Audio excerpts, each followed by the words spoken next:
Jai Hind दोस्तों, welcome to the session for today.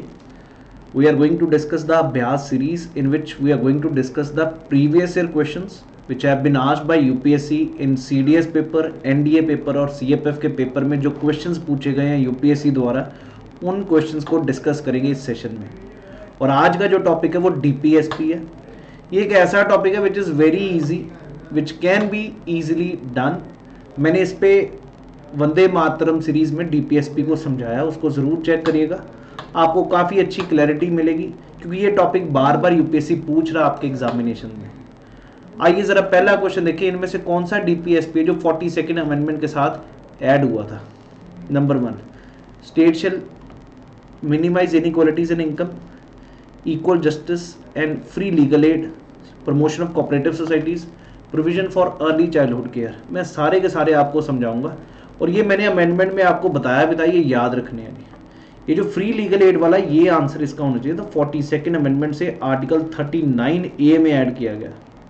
Cooperative society का 97th amendment से add किया गया था और अर्ली चाइल्डहुड केयर का 86th अमेंडमेंट से। तो यहाँ पर बहुत सिंपल क्वेश्चन था, लेकिन मैंने, अगर आप मेरी वीडियो भी चेक करो, मैंने बार बार कहा कि भाई DPSP आपको पता होना चाहिए कौन से बाद में ऐड हुए, कौन से उस समय। तो आंसर यहाँ पर बी ऑप्शन था। Is not a part of the DPSP as enshrined in the constitution of India.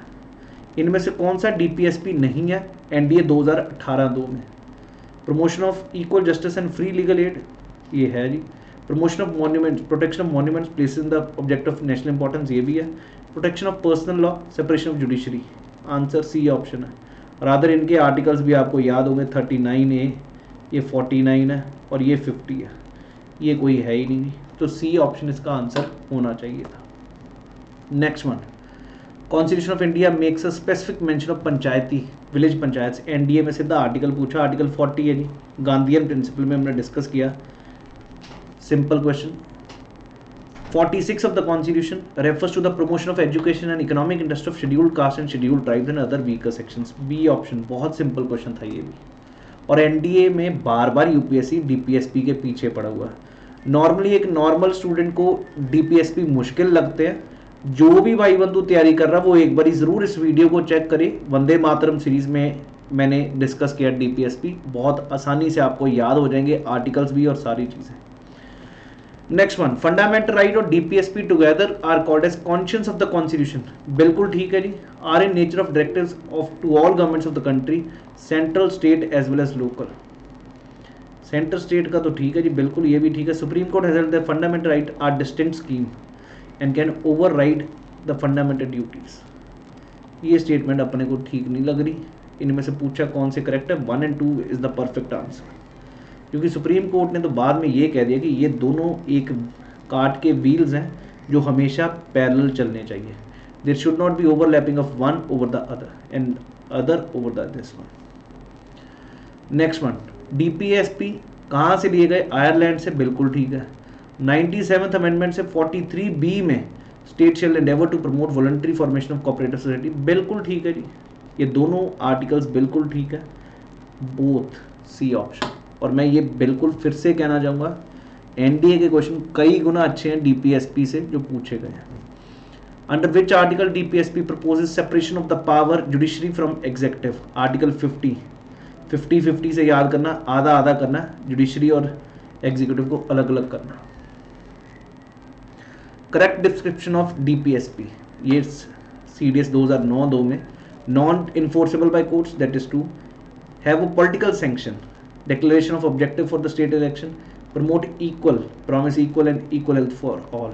Answer यहाँ पर बी ऑप्शन होना चाहिए क्योंकि पॉलिटिकल सैंक्शन नहीं है। Purpose of DPSP is to lay down positive instructions which would guide state policy at all levels, implement Gandhi's idea of decentralized state, check the use of arbitrary power by the government, promote welfare of the backward sections। सबसे best क्या define करता है DPSP? मेरे हिसाब से A option होना चाहिए, positive instructions. Rather इनको कहा गया instrument of instructions of 1935। So A option would have been the best option in this part. इनमें से कौन से DPSP is not correct? Is contained in the part 4 of the constitution, shall not be enforceable by any court, that is true. Are fundamental in the governance of the country, ये भी ठीक है जी। It shall be the duty of the state to apply DPSPs in making laws, ठीक है जी। Are directed in India making advance capitalist, capitalist का कहाँ पर भाई, सोशलिस्ट इकोनॉमी बनाने की सोची जा रही है जी, तभी तो सोशलिस्ट एंड गांधीयन प्रिंसिपल्स और लिबरल इंटेलेक्चुअल। तो आंसर बी ऑप्शन होना चाहिए। DPSPs are meant for promoting social and economic democracy. That is true. Fundamental rights enshrined in the Part 3 of the Constitution are ordinarily subject to reasonable restrictions. That is also true. Secularism is one of the basic features of Constitution of any country. गलत है जी, India का तो basic feature कह सकते हैं, बाकी दोनों ठीक है। 1 and 2 would have been the best option in this question.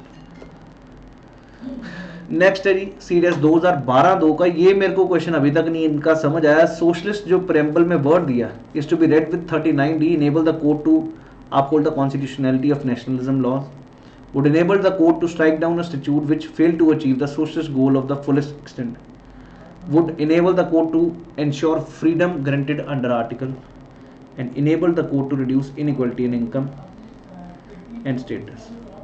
23 में ऐसा कुछ है नहीं, इवन 25 में भी ऐसा कुछ नहीं है, चक्कर ये है।